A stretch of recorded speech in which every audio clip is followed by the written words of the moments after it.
आगे आगे श्लोक पढ़े।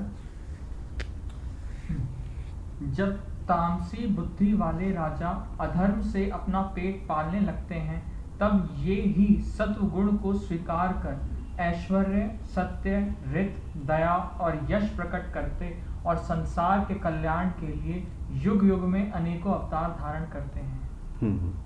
मतलब यहाँ पर उन्होंने अवतार के कारण बता रहे। भगवान अवतार क्यों लेते हैं, ये प्रश्न है। अवतार जो भगवान लेते हैं जब यदा यधर्मेण, यद है जब तामसी बुद्धि राजागण अधर्म पूर्वक अपना पेट पालने लगते हैं, जब ऐसे होता है उस समय श्री भगवान जगत के कल्याण के लिए क्या करते हैं ना, धते भगं सत्यमृतं दया यशो हो, दयांग वो दया पूर्वक ही क्या करते हैं ना, अपनी ऐश्वर्य, सत्य प्रतिज्ञता और रीतः मतलब यथार्थ उपदेश, भक्तों के ऊपर कृपा, सबके ऊपर कृपा, अद्भुत कर्म करके यश को धारण करते हैं। तो यहाँ पर अगर कोई कहे प्रश्न करेगा तो ये तो सीधा सीधा भगवान ने तो राजाओं को जो है क्या करे ना, अपने पेट पालने के लिए पाप बुद्धि जब वो करेंगे तब भगवान आके अपनी यश विस्तार करते हैं। क्योंकि जब शब्द है यदा यधर्मेण, मतलब जब ऐसे होता है, अर्थ एक समय में ये होता है। समय अगर भगवान के अधीन है तो ये राजागण की ये कुकर्म भी भगवान के अधीन क्यों नहीं हो सकता। तो क्या भगवान जानबूझ के इसे कराते हैं कि वो गलत करेंगे, फिर मैं जाके उनको भक्तों को उद्धार करूंगा और सारे लीला स्थापना करूंगा। इसके पीछे क्या लॉजिक हो सकता है गौरांग? क्योंकि उन्होंने बताया यदा यह धर्मेण तमोधिपो नृपाहा, जब सारे नृप राजागण जो है क्या करते हैं ना, अपना पेट पालने लगते हैं। कैसे ना, मतलब अधर्म पूर्वक, यथा यह अधर्मेण तमोधिपो नृपा जीवंती, राजा लोग जब जीवन जापन करते हैं चोरी करके, गलत काम करके, फिर क्या करते हैं ना, तत्रे वही सत्वतः के वो खुद तब जाके वो आते हैं, अवतार लेते हैं और अपने जो भक्तों को, मतलब भक्तों के साथ लीला करते हैं, जिससे कि ये जगत में, और उपदेश भी देते हैं सत्य प्रतिज्ञा का। ऐसा क्यों होता है? इसमें क्या भगवान के ऊपर दोष आरोपण होता है क्या? दोष आरोपण तो नहीं हो सकता, लेकिन होता तो नहीं वजह से। बताइए, जब ऐसे होता है तब वो आते हैं, तो इसका अर्थ क्या हो गया कि भगवान ने जब मतलब काल है, काल अगर उनके अधीन है तो उसी काल में वो लोग खराब काम करते हैं, उसी समय में। तो समय जिनका अधीन है वो उसके कारण नहीं बने, तो भगवान को क्या इनका कारण कहा जाएगा कि भगवान की जो वजह से इसे हुआ, फिर हम क्या करना, वो तो सब करता है। इसका उत्तर ये पहले दे चुके हैं कि जीव जो है मायाधीन होता है, जीव मायाधीन और मायाधीन होने के कारण ही अपने आप ये कार्य करता है। इसलिए वो अनबैलेंस्ड हो जाता है। हाँ, भगवान उनको शास्त्र तब दे देते हैं, सृष्टि के समय शास्त्र दे देते हैं, ये तुम पैदा हो गए और ये तुम्हारा बुकलेट, दोनों एक साथ देते हैं भगवान। ब्रह्मा जी को पहले तो शास्त्र दे, उसके बाद सृष्टि हुआ। उसके बाद ब्रह्मा जी जितने पुत्र हुए सबको उन्होंने शास्त्र सुना है, उनसे ही सब लोग सुने कैसे रहना चाहिए। उसके बावजूद भगवान फिर शास्त्र में समझने में गलत होता है। जैसे आपने बताया कि उन्होंने ये बताया, गलत अगर नहीं हो रहा होता तो भगवान जब जब अवतार लेते हैं शास्त्र को दोबारा बताते हैं। क्यों? क्योंकि ये जो है, तभी भगवत गीता में भी तो है ये बात, जो 100 काल एवं नष्टम परम तप बोले है ना, कि जो ये परंपरा जो है, अहम विवस्वते, एक श्लोक नहीं है भगवत गीता, यज्ञम प्रोक्तम, फिर अवयम विवस्वान मानव प्राह मनुरीक्षा को अब्रवीत, ठीक है ना। 100 काल ने बोला एवं परंपरा प्राप्त इमं राजर्ष विदुः, फिर वो जो परंपरा धीरे धीरे नष्ट हो गया। भगवान ने बोले नष्ट जब हो गया, मतलब किसी व्यक्ति और किसी दूसरे व्यक्ति दोनों के बीच समझ टूट गया, वो टूट गया, तभी तो नष्ट हुआ। धीरे धीरे नष्ट कैसे होता है, एकदम नष्ट होता है वो तत्व, यहीं पर ही सृष्टि होता है। तभी यहाँ पर तभी भगवान आप स्वयं जीवों के ऊपर दया करके अवतार होते हैं। आगे इसीलिए कहते हैं कि परिवार में भी सब लोग आपस में बातचीत करें, अपनी समस्याएं आपस में सुलझाएं। तो जो नष्ट होने की जो स्पीड है वो कम हो जाएगा। अहो यह यदुवंश परम प्रशंसनीय है, क्योंकि लक्ष्मीपति पुरुषोत्तम श्री कृष्ण ने जन्म ग्रहण करके इस वंश को सम्मानित किया है। वह पवित्र मधुवन ब्रजमंडल भी अत्यंत धन्य है, जिसे इन्होंने अपने शैशव एवं किशोर अवस्था में घूम फिरकर सुशोभित किया है। मतलब इन्होंने ब्रज को महिमा बोले हैं कि जहाँ पर भगवान ने ये अगर इतने मतलब हैं, इस प्रकार हैं, और जो जहाँ पर घूम फिर के लीला करे हैं तो कितने धन्य होगा वो जगह। ठीक है, मधुरवनम मधुवन। और ये भी जदुवंश बद मतलब अहो अलंग श्लाघ तमंग यदो यदहो कुलम अहो अलंग पुण्यतम मधुरवनम। मधुवन भी और पुण्यतम है, यदुवंश बड़ा पुण्यतम है, क्योंकि वहाँ पर श्री भगवान ने ही भ्रमण करके यदेव पुंसम वृषभः श्रियः प्रियः स्वजन्मना संचक्रमणेन चांचति। इस प्रकार उन्होंने मधुवन जो अत्यंत पवित्र है। आगे बड़े हर्ष की बात है कि द्वारका ने स्वर्ग के यश का तिरस्कार करके पृथ्वी के पवित्र यश को बढ़ाया है।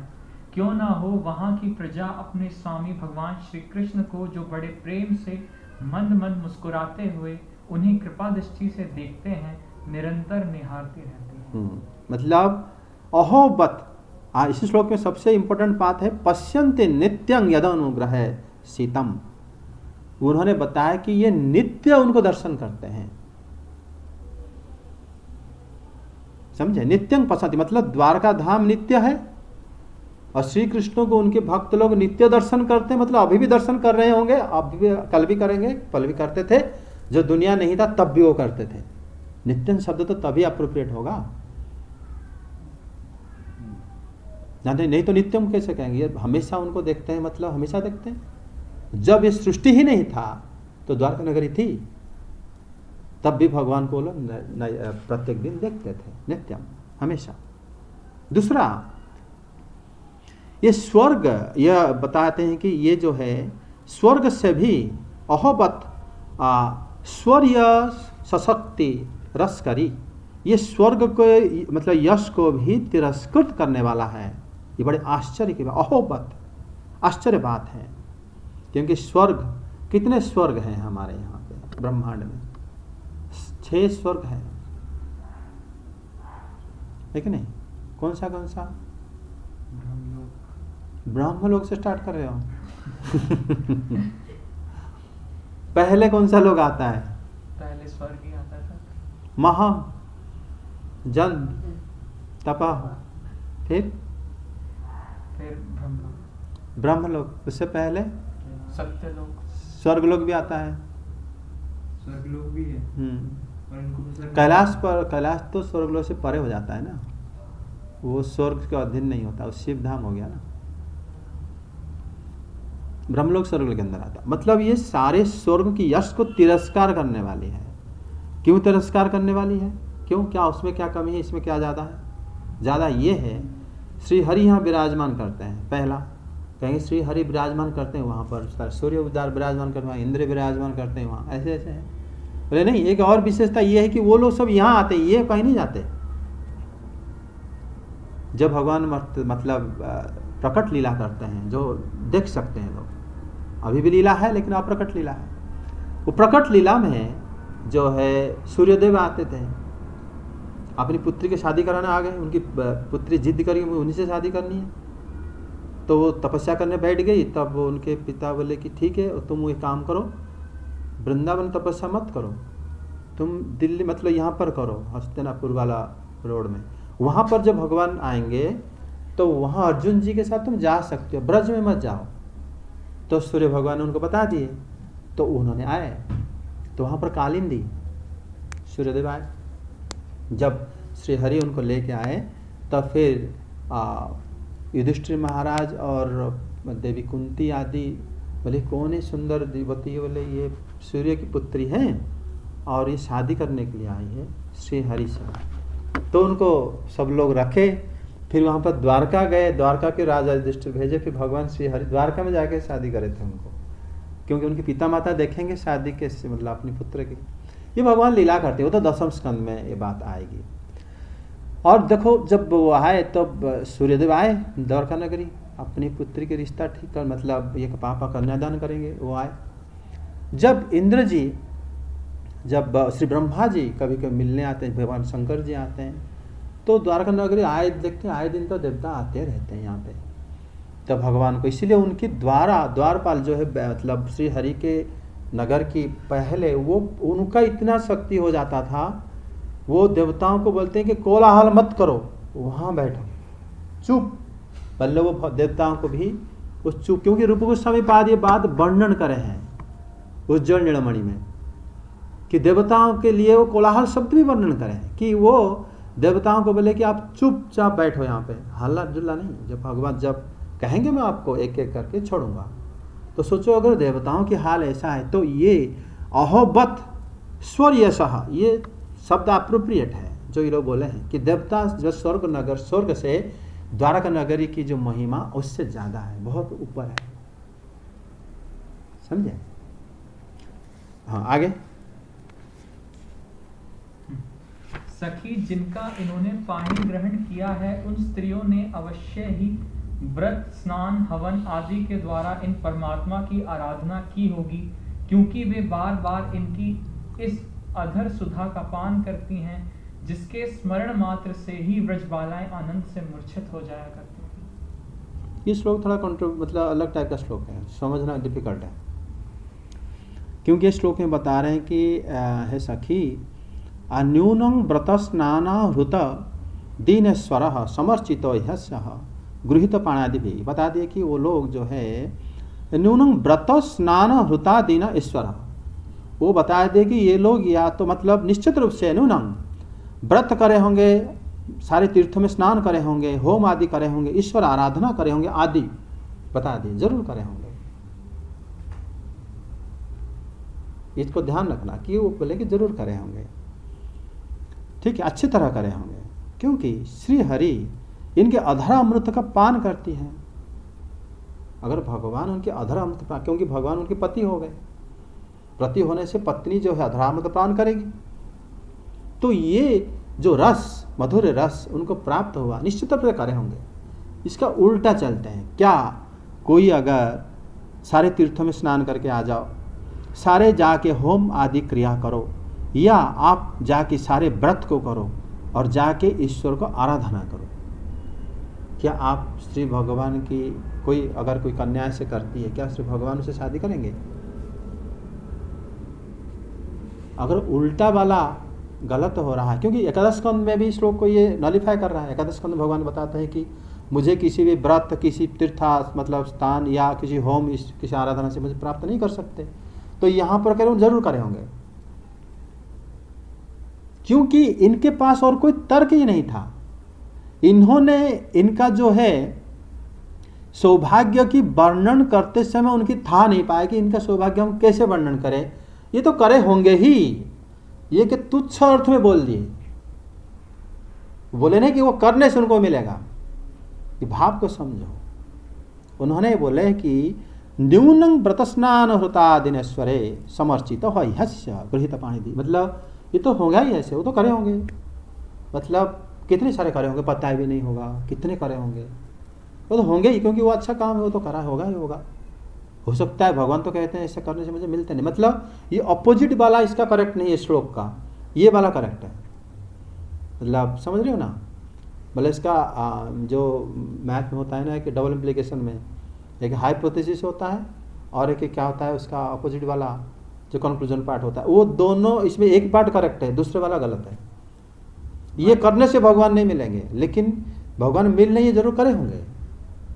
कब करे होंगे भाई मुझे नहीं पता, लेकिन करे होंगे। हाँ एज्यूम, क्योंकि इनके पास जो है उसका वर्णन नहीं है। क्यों? क्योंकि उन्होंने आगे फिर बोले हैं कि मुहुर ब्रज स्त्रिया स मुहुर यदाशया, जिसको स्मरण करके ब्रज स्त्रियां बार बार मूर्छित हो जाती है। मतलब यहाँ पर ब्रज स्त्रियों की महिमा बहुत ज़्यादा हो गया है कि नहीं। जब जैसे उज्ज्वल नीलमणि में बताया जाता है, जैसे पद्मा, जैसे चंद्रावली देवी सखी की प्रिय सखी जो है पद्मा सभ्या, तो उनके जो श्री हरि जो है उनका जो तिलक कर देते हैं भगवान, अच्छे से एक फूल बना के उनके मस्तक में, उनका बहुत बढ़िया बनता है। भगवान श्री कृष्ण तो सारे कला उनके पास है। जो पद्मा जो है दिखाई किनको ना, विशाखा को। विशाखा राधारानी की सखी हो गए। और ब्रज में वो तो अलग भाग है, उसमें तो दशम स्कंद के बारे में ज़्यादा चर्चा होगा। खाली एक बात यहाँ पर बताना चाहूँगा कि इसमें जब उन्होंने पद्मा की बताई, देखो मेरा टीका जो है सभ्य भी बताया, देखो हमारी सखी की टीका कितना अच्छा बनाया भगवान श्री कृष्ण ने। उन्होंने उनकी सखी बताई पाली, जो इनके जो विशाखा की चित्र देख के बताए थे, विशाखा देवी की जो चित्र श्री कृष्ण नहीं बनाए हैं, लेकिन ये तो अच्छा नहीं बना पाए, टेढ़ा मेढ़ा हो गया है। बात को दोनों समझ पाए आप? जिसका चित्र बनाने में टेढ़ा मेढ़ा हो गया, मतलब उनका रूप इतना सुंदर था कि भगवान, मतलब उसका गुण इस प्रकार है कि भगवान उसके सामने जाते उनके हाथ कपता है। और जिसके पास भगवान ने अच्छे से बना लिए तो उससे वो न्यून हो गया ना, मतलब उसके पास भगवान के हाथ नहीं कपा। तो ये हो गया व्यंग उक्ति, समझ में आ गया। जब यहां पर बताया गया है कि जिसको स्मरण करके भगवान उनको अधरामृत प्राण कर रहे थे ब्रज स्त्रियां, लेकिन भगवान वो उस अधरामृत पान कैसे करते हैं उसको मतलब सोच के ये मूर्छित हो जाती है। मतलब इनका महत्व तो उनसे कहीं गुना ज़्यादा है। मतलब ये जब अधरामृत पान करेंगे तो क्या हाल होगा, वो सोच भी नहीं पाएंगे कोई रसिक जन, है कि नहीं। जो सोच के ये हालत हो रहा है, जब उस समय वो उपस्थित होंगे तो उनका क्या हाल होगा। तो ये बात इस व्यंग्योक्ति में ब्रज जो हस्तिनापुर की स्त्रियां ने बात को यहाँ पर पुष्टि कर हैं। और सुखदेव जीव गोस्वामी बात कहते हैं कि भागवतम में हर जगह में ब्रज की महिमा को हमेशा ऊपर रखा जाता है। हर जगह में कहीं भी ब्रज के श्लोक आ गया वो हमेशा ऊपर रहेगा, हमेशा रहेगा। इस श्लोक में भी है वही बात। ब्रज महिमा को वर्णन करने के लिए ही भागवतम सुखदेव गोस्वामी सुनाए थे। आगे ये स्वयंवर में शिशुपाल आदि मतवाले राजाओं का मान मर्दन करके जिनको अपने बाहुबल से हर लाए थे, तथा जिनके पुत्र प्रद्युम्न, सांब, आम आदि हैं, वे रुक्मिणी आदि 8 पटरानियां और भौमासुर को मारकर लाई हुई जो इनकी हजारों अन्य पत्नियां हैं, वे वास्तव में धन्य हैं, क्योंकि इन सभी ने स्वतंत्रता और पवित्रता से रहित स्त्री जीवन को पवित्र और उज्जवल बना दिया है। इनकी महिमा का वर्णन कोई क्या करे।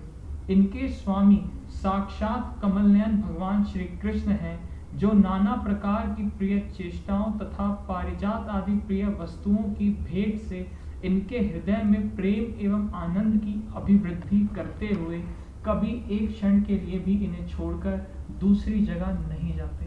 मतलब यहाँ पर भी वो लीला नित्य है, इसलिए भगवान हमेशा, क्योंकि नित्य लीला जो है वो समय उसमें गति नहीं करता, उसको हम सोच नहीं सकते।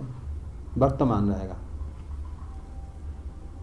वर्तमान ही रहता है जो नित्य है वो हमेशा वर्तमान है। हाँ, उसमें पास्ट और फ्यूचर नहीं होता कुछ।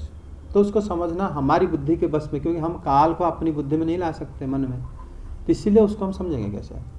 ये बात है यहाँ पर बताया गया है या वीर्य शुल्के न हृता, भगवान भक्ति की शुल्क दिए। शुल्क मतलब कर।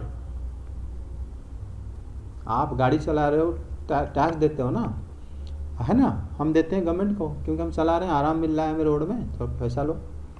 हम भक्ति कर रहे हैं, भगवान हमें देंगे शुल्क, तुमने भक्ति करा लो।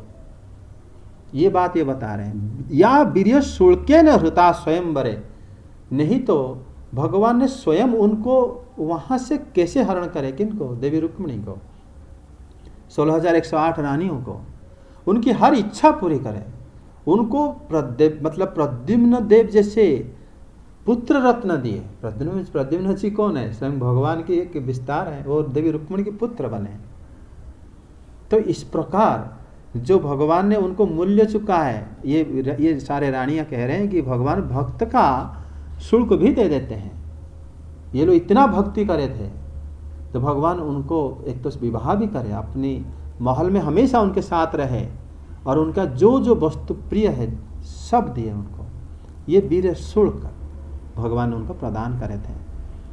और जो जिनको भौमासुर 16,100 रानियों को बंदी करके रखा था, जिनको घर भी वो नहीं जा सकते थे। अगर राजा जब भगवान उनको बंद कर दिए, कहाँ जाएंगे वो लोग? उनको कौन ग्रहण करेगा दुनिया में? भाई शादी भी नहीं कर सकते। तो उनको भगवान ने वो सिर्फ श्री नारद की प्रेरणा से ही, उनको श्री नारद ने उनको मंत्र दिए थे पहले से जाके, श्री कृष्ण के बारे में बताए थे, तभी वो लोग उनकी जो भक्ति करे थे, वो भक्ति के प्रभाव से ही भगवान उनको वो भक्ति करा था। शुल्क लो, मतलब हम सभी के लिए अगर हम श्री भगवान को भक्ति करते हैं तो निश्चित रूप से वो शुल्क को प्रदान करते हैं। आगे ये हो गया सारा श्लोक। खाली एक श्लोक करो, बंद कर दो। नहीं, अब तो चैप्टर खत्म ही कर देते हैं, बचा ही कितना है। क्योंकि इनका यही तक था श्लोक। हाँ, इनका जो श्लोक था ना 10 ना, हाँ देखो, पहला श्लोक में उन्होंने भगवान को सृष्टिकर्ता के रूप में ही बताया कि जिनसे सब सृष्टि हुआ है, किस प्रकार सृष्टि होता है, काल, माया तत्व, जीव तत्व आदि बताए। उसके बाद उन्होंने परमात्मा के रूप में हृदय में वास करते हैं और हमें शुद्धि प्रदान करते हैं, ये भी बताए। उसके बाद जिनकी लीला को पुण्य श्लोक आदि द्वारा गान किया जाता है, ये भी बताए। उसके बाद उन्होंने अवतार के कारण बताए। उसके बाद सारे अवतार में से श्री कृष्ण अवतार जो विशेष हैं, क्योंकि जो उन्होंने बताया कि महाराज यदु के वंश प्रशंसनीय है, ब्रज धाम अत्यंत पवित्र है आदि बताएं। उसमें श्री कृष्ण की विशेषता बताएं। उसके बाद उनकी जो रानी द्वारका नगरी की महिमा बताए। उसके बाद भगवान की जो रानी और ब्रज धाम की जो ब्रज की महिमा को और बताएं, और किस प्रकार भगवान भक्तों की शुल्क देते हैं ये बताएं। मतलब इसी श्लोक पूरा स्तुति में, उनके आपस में वार्तालाप में पूरे मतलब कह सकते हो गायत्री मंत्र की जो अर्थ है पूरा प्रकाश करते हो लोग।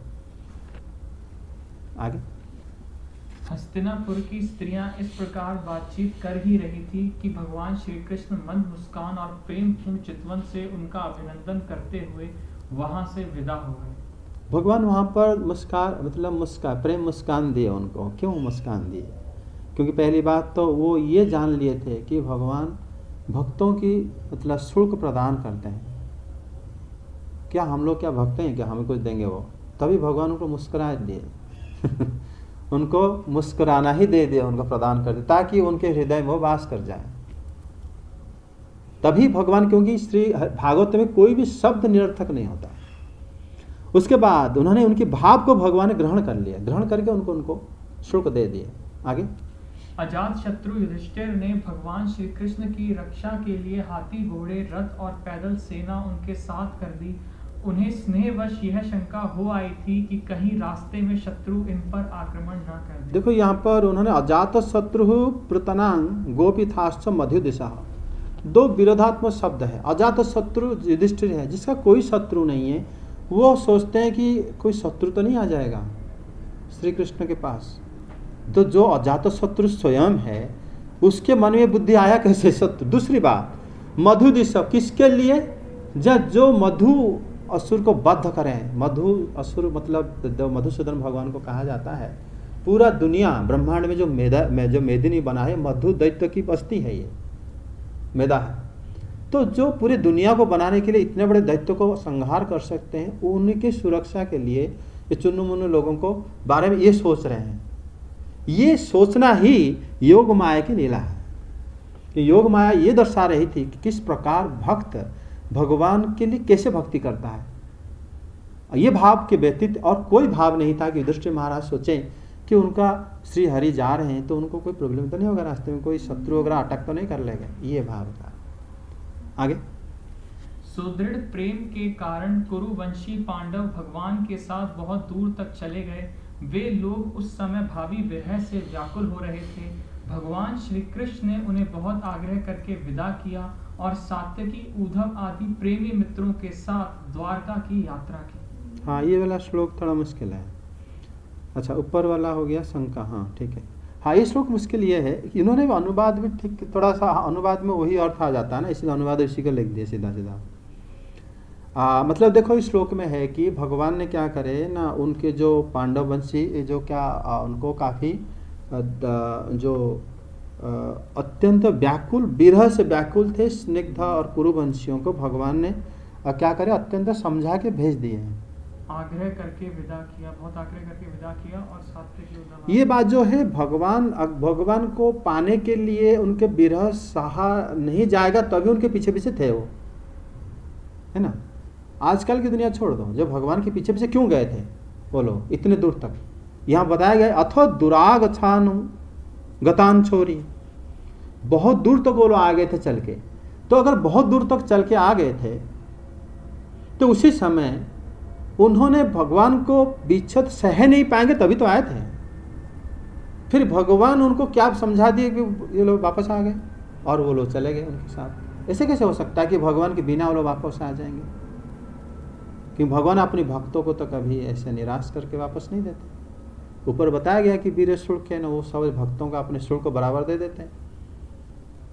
इसी श्लोक को रचना में ही सुध गोस्वामी इसके उत्तर दे दिए हैं कि उन्होंने बताया है सनिवर्त्य दृढ़ंग स्निग्धान।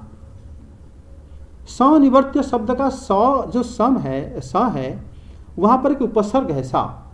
जैसे अब मैं कहूंगा कि आप हमारे घर में फंक्शन आप आना, सब परिवार आना, स शब्द का अर्थ क्या है? आपको मिला के आप भी आओगे, आपके साथ परिवार आओगे। सनिवर्त्य शब्द का निवर्त का मतलब भेज देना। सनिवर्त्य शब्द का अर्थ कृष्ण भी उनके साथ भेजे गए, मतलब वो भी चले गए उनके साथ। श्री कृष्ण वहां दो रूप हो गए, एक उनके साथ भी आए, दूसरा उनके साथ भी गए। कहाँ? द्वारका नगरी। फिर उनको कैसे समझाए और कैसे उनके हृदय में स्थान कर गए वो श्री भगवान जाने। क्योंकि यहाँ पर शब्द में सुत गोस्वामी तभी बताए हैं कि भगवान जो है दूरगतान विरहातुन दृढ़ं स्निग्धान कौरवान, ये लोगों को जो कि काफ़ी विरह थे, वो लोग क्या करें ना, सौरी ही श्री कृष्ण सनिवर्त्य, उनके साथ ही भगवान निवर्त होकर बोले चलो हम चलते हैं द्वारका हस्तिनापुर। फिर आते आते उनके हृदय में वास कर गए, अरे उनके हृदय में प्रवेश कर गए, ताकि इनका दुख भी जाता रहे। क्योंकि भगवान कभी किसी भक्त को ऐसा नहीं काम, तुम लोग जाओ, मैं मुझे काम है ना, मैं जा रहा हूँ, जैसे लोग करते हैं, इस प्रकार भगवान क्यों करेंगे? अगर वो भक्त हैं, उनके लिए ये बताया गया है कि विरह है और दृढ़ सिग्ना, मतलब काफ़ी, मतलब अत्यंत व्याकुल हैं, उनको भगवान कैसे बिना उनके साथ जाए, कैसे उनको छोड़ देंगे? इसलिए शब्द यहाँ पर सनिवर्त्य, खाली निवर्त्य नहीं है कि उनको भगवान को छोड़ के चले गए, नहीं, भगवान उनके साथ भी गए और उनके साथ भी गए। और यहाँ द्वारका नगरी को स्वनगरी कहा गया है। आगे खत्म हो गया ना? हाँ। शौनक जी वे कुरु जांगाल पांचाल शूरसेन यमुना के तटवर्ती प्रदेश ब्रह्मावर्त कुरुक्षेत्र मत्स्य सारस्वत और मरुधन्व देश को पार करके सौवीर और आभीर देश के पश्चिम आनर्त देश में आए। उस समय अधिक चलने के कारण भगवान के रथ के घोड़े कुछ थक से गए थे। अच्छा, ये दो श्लोक हैं। लास्ट वाला में स्थान स्थान पर लोग उपहार आदि के द्वारा भगवान का सम्मान करते। सायंकाल होने पर वे रथ पर से भूमि पर उतर आते और जलाशय पर जाकर संध्या वंदन करते। यह उनकी नित्यचर्या थी। जब श्लोक में देखो यहाँ पर है कि भगवान इसी जगह होके गए, ठीक है, एक श्लोक है। दूसरा श्लोक में बता दिए कि उन्होंने जो मरुध्वन प्रदेश पार करके फिर द्वारका आए, फिर उनकी घोड़ा थक गए। ये बात सब भागवत में बनने का क्या मतलब है? भागवत में जो बहुत सीधा दिखता है ना, वो सबसे ज्यादा डिफिकल्ट होता है उसको समझना। अगर उनके घोड़ा थक गए, इस बात को भागवत में एक श्लोक है जिसको लिखा भी गया है, पढ़ा भी जाता है, और हर एक श्लोक जो है भागवत में बड़ा महत्व है। यहाँ पर देखो, इस श्लोक को ध्यान से देखते हैं कि यहाँ पर किसी मतलब 14 नगर का नाम है, ठीक है। कुरुजांगल प्रदेश, मतलब ये हो गया हमारा, कुरु से स्टार्ट करे वो हस्तिनापुर आदि एरिया, जंगल मतलब हरियाणा टाइप का एरिया है। सुरसन प्रदेश मथुरा आ जाता है थोड़ा, ये मतलब मथुरा के अंदर नहीं लेकिन सुरसन प्रदेश मथुरा के आसपास, कंस नगरी से दूर थोड़ा सा पास। यमुना के तटवर्ती ब्राह्मणवत प्रदेश आए, कुरुक्षेत्र आए, मत्स्य प्रदेश हरियाणा एरिया आता है, फिर सारस्वत प्रदेश ये राजस्थान में आता है, फिर मरुधन्व प्रदेश सेकंड श्लोक में। मरुधन्व मरु हो गया जहाँ पर पानी, मरु का स्वामीपाद दिए हैं भाष्य, बोले हैं कि मरु निरुदको देश और धन्नो हो गया अल्पोदक देश, जिसमें पानी बिल्कुल नहीं मिलता मरु देश, जिसमें पानी कम मिलता है वो मतलब वो हो गया धन्व देश। वो देश होते हुए भगवान आए, आने के बाद उनके रथ के घोड़े थक गए। ये इस श्लोक की अर्थ है। इसमें ये बताया जाता है, पहले हम पिछले श्लोक का इसका अर्थ लेते हैं। महाराज युधिष्ठिर कुछ सैन्य सामंत उनके साथ भेजे थे। महाराज युधिष्ठिर जो है सम्राट है, सारे नगर उन्हीं का अधीन है, और महाराज युधिष्ठिर उसी रास्ते में दे के उनको भेजे, या तो वो स्वयं गए या तो सैन्य लेके गए उनको। वो जगह जहां जहां, पहली बात तो सारा क्षेत्र जो है, सभी क्षेत्र जो है लोगों को आकृष्ट करने के लिए युधिष्ठिर महाराज उसी रास्ते होते उनको भेजे। जैसे मान लो किस जगह में प्रधानमंत्री आ रहे हैं तो कहीं ये काम कर उसी रास्ते से उनको लाओ, रास्ता तय किया जाता है ना, उन्हीं रास्ते में लो। क्यों? वही बात यहाँ पर भी है, तब भी ऐसे होता था। वो जगह में श्री हरि अगर जाएंगे, अगर वो जगह को सुविधा असुविधा वगैरह सब योगमाया ठीक कर देगी। क्योंकि जीव गोस्वामी पाल कहते हैं जब श्री कृष्ण लीला करते हैं वो जमीन में जो पैर रखते हैं वो जगह अलग हो जाता है। अभी भी मथुरा है, अभी हस्तिनापुर है, लेकिन अभी वृंदावन जो नित्य क्षेत्र है वो इस धाम से अलग है। लेकिन हम कहते हैं कि जमीन जुड़ा हुआ है, लेकिन जहां पर श्री कृष्ण नित्य लीला करें अभी भी वो हमारी जमीन को छू नहीं रहा, अस्पृश्य है। अन्यथा देवी मीरा, जो मीराबाई जिसको बोलते हैं, वो कैसे नित्य द्वारका में अंत मतलब प्रवेश कर गई, बाकी लोग रह गए बाहर, उनको पता ही नहीं चला। मतलब वो जगह जो अभी भी है, लेकिन वो जगह हम स्पर्श नहीं कर सकते। इस जगह में जब भगवान ने इसी रास्ते में प्रवेश करे, सारे जितने भी लोग हैं, इससे ये प्रमाण है कि जिस सभी क्षेत्र के लोगों को आकृष्ट करने के लिए भगवान अपनी भक्ति संबंध को जागृत करने के लिए, क्योंकि भगवान के दर्शन करते ही अपनी तुम्हारे सारे जन्म भूल जाओगे, श्री कृष्ण से तुम्हारा संबंध क्या है तो पता चल जाएगा, फिर तुम आनंदमय हो जाओगे, फिर तुम्हारा जन्म सार्थक हो जाएगा। श्री भगवान ये करने के लिए श्री युधिष्ठिर महाराज को शासन करना और आसान होगा। युधिष्ठिर महाराज और शासन बड़ी सुगमता से कर पाएंगे, ये लक्ष्य एक हो सकता है। दूसरा, सभी स्थानों की जो समस्या है ये योग माया दूर करेगी अगर भगवान उसी रास्ते में जाएंगे तो, क्योंकि भौतिक जगत है। क्योंकि इसका प्रमाण अश्व का थक जाना है। अश्व क्यों थके बताओ? अगर कोई मेहनत करे होंगे तब ना थकेगा। भगवान के अश्व लिखा गया, क्योंकि खाली अश्व होता तो बात हम अलग उनको समझ जाते। यहाँ पर जो अश्वों के लिए उन्होंने जो शब्द लिए हैं वो शब्द ही मनागिशात श्रांतः, मनागिशात श्रांतः वाह यस्य सह। ये जो मनागिशात श्रांतः कहा गया है, ये मनागिशात श्री कृष्ण की, क्योंकि मनाक श्रांत वाह अभवत, यहाँ पर श्री कृष्ण के रथ जो कि घोड़े थक गए थे। घोड़े अगर श्री कृष्ण से अलग हैं, श्री कृष्ण के घोड़े हैं उनसे अलग हैं। जैसे अगर कोई एक मेहनत कर करके थक जाता है, वो सारे जगह बहुत और बड़ जगह था, एक एक जगह पानी नहीं था, लेकिन आजकल देखा जाता है हर जगह में लोग रह पा रहे हैं, लेकिन नहीं। वो जगह था ऐसा जहाँ पर पानी बिना देश था और एक प्रदेश था पानी अल्प पानी वाला देश था, लेकिन आजकल ऐसा है नहीं। भगवान उसी रास्ते में गए ताकि उनका जो भी रहा होगा कर्म, उनका पाप कर्म रहा होगा, कुछ कुछ रहा होगा, वो सारा हरण कर लिए घोड़े दोनों। तभी ये लोग थक गए। थकना का अर्थ होता है ये लोग जो है अपना उनका दुख को उन्होंने दूर कर दिए, तभी ये लोग थक गए थे। दूसरे श्लोक में ये बात और क्लियर हो जाता है, क्योंकि विभिन्न स्थान पर जो लोग ने उनको दिए थे कि तत्र तत्र तत्र त्योर हरि ही प्रत्युज्ञ प्रत्युद्य तारहण, यहाँ पर जो सब लोग उपहार प्रदान करे थे, भगवान को कुछ प्रदान करे थे, अपने दुख दिए थे, जो भी दिए थे, अपना सारा समस्या दे दिए थे कि भाई हमारा सारा समस्या आप लेके जाओ, ये सारा प्रॉब्लम यहाँ पर है, जो भी प्रदान करे थे वो प्रदान ले लेने से ही सूर्यास्त हो गया। ये बात यहाँ पर वर्णन है।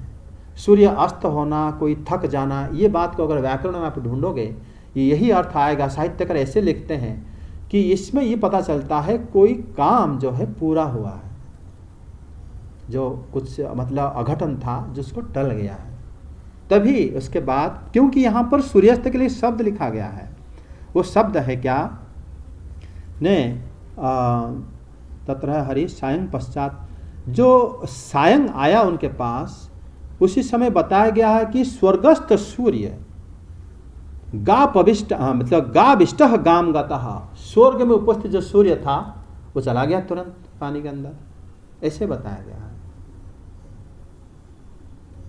समझे क्यों बताया गया, वो बड़ा महत्व होता है। हम कहेंगे ऐसे तो कुछ कारण नहीं है, भगवान गए थक गए होंगे, वो थक गया होगा, चल चल गए, ऐसा श्री कृष्ण के पास क्यों थकेगा क्यों? ये बात समझना चाहिए ना, इसलिए अर्थ घूमता है उसके बाद। और सारे अर्थ में यह आता है कि श्री हरि ने ही जगत में युधिष्ठिर महाराज को ही राजा शासन करे। इन लोगों की जो कष्ट था यहाँ पर, जहाँ पर सृष्टि हुआ था वहीं अस्त हो गया, इसलिए सूर्य को कहा गया सूर्य, जो कि क्योंकि यहाँ पर श्रीधर साहिबाद इसके और थोड़ा सा हिंट दिए हैं जिससे ये व्याख्या करना सुविधा हो गया। वो ये हिंट दिए हैं कि उद्गयः वा एष प्रातरुद्यत्यः सायं प्रविशति, मतलब कहते हैं इति श्रुत, श्रुति कहता है कि जल से ही सूर्य आता है और जल में ही चला जाता है। ये बात वास्तव में हम देखेंगे कि साइंस तो ऐसा नहीं मानता, वो तो दूर से हमें दिखता है कि पानी से निकला, श्रुति कहता है उसका मतलब अलग है। जहां से दुख आया था वहीं पर दुख चला गया। और लोगों का जो दुख, उस जगह में पानी नहीं था, ये सब चीजें भारी, मतलब भागवतों के लिए काफी अलग मायने रहता है ये सारी चीज। श्री कृष्ण जहाँ जा रहे हो बताया गया, गए उस जगह पानी नहीं था, एक प्रदेश में भगवान गए, एक जगह में गए वहां पर पानी कम मिलता था, तो ये सब जगह भगवान सारे जगत की पति जगन्नाथ उस जगह में क्यों गए? फिर ब्रह्मांड तो उनका है, क्योंकि इसीलिए लिखा गया है कि सूर्य, तभी श्रीधर संवाद बताया सूर्य जहां से आया था वहीं चला गया। दुख, ये सारे प्रॉब्लम जहां से था, जिस जगह से आया था वो चला गया, तभी सिर्फ इतना हुआ, 2 घोड़े की पैर थक गया था। मतलब वो जो पूरे दुख इतने राज्यों का, यहाँ पर 14 राज्य है का दुख घोड़े की खुर के बराबर था, वो चला गया। समझ में आया? हरे कृष्ण। आज हो गया एक अध्याय समाप्त, फिर अगले बार से 11वां अध्याय शुरू होगा। श्री कृष्ण द्वारका प्रवेश। देखो श्री कृष्ण का खाली द्वारका आने के लिए कितने सारे चीज है, श्री कृष्ण के बारे में पता चलता है। उसी तरह प्रवेश, हर एक लीला भागवतम में ब्रह्म भगवान को ही व्याख्या करता है। श्री कृष्ण गोविंद हरे मुरारी, हे नाथ नारायण वासुदेव। श्री कृष्ण गोविंद हरे मुरारी, हे नाथ नारायण वासुदेव। श्री कृष्ण गोविंद हरे मुरारी, हे नाथ नारायण वासुदेव। श्री कृष्ण गोविंद हरे मुरारी, हे नाथ नारायण वासुदेव। हरे कृष्ण हरे हरे हरे राम राम राम हरे हरे। हरे कृष्ण हरे कृष्ण कृष्ण हरे हरे, हरे राम राम राम हरे हरे। हरे कृष्ण कृष्ण कृष्ण हरे हरे, हरे राम राम राम हरे हरे। हरे कृष्ण कृष्ण कृष्ण हरे हरे, हरे राम राम राम हरे हरे। हरे कृष्ण हरे हरे राम राम राम हरे हरे। हरे कृष्ण हरे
हरि नाम संकीर्तन की जय, ग्रंथराशन भागवतम की जय, सभी भक्त वृंद की जय। जय जय श्री राधे श्याम।